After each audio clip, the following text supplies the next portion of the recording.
বাসন মাজা শুধু কাজ না, এটা আর্ট। আর আমি তার চূড়ান্ত পরিদর্শক, ভুল চলবে না। তুমি তো ছোট, কিন্তু তোমার গায়ে আমার ঘষার জীবন শুরু হয়ে গেল রে ভাই।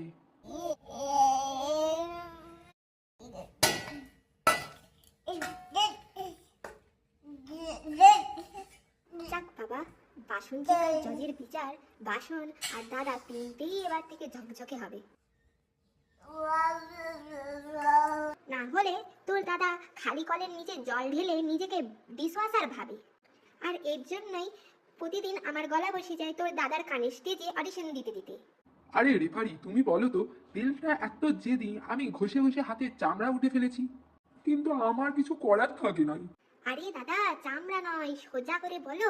তুমি ঘষাবাদ দিয়ে গল্প করছিলে বাসনের সাথে, আর বাসন সেটা লাভ লেটার ভেবে রেখে দিয়েছে। দিদুকে বলবো নাকি তুমি আবার লাভ লেটার দিচ্ছ? না বোন, থাক। তোমার দিদুর কলমে বাসনও কাঁপে, আর আজকাল তো আমার কান দিয়ে ধোঁয়াও বের হয়। দেখলে তো, হাসি, গল্প, মজার ভিডিও সব এক জায়গায়। হাসো, হেসে ফেলো, আমরা আছি সাথে। হাসির গ্যারান্টি, মন ভালো করে দিই। মজা লাগলে দিদু দাদাকে দেখাও।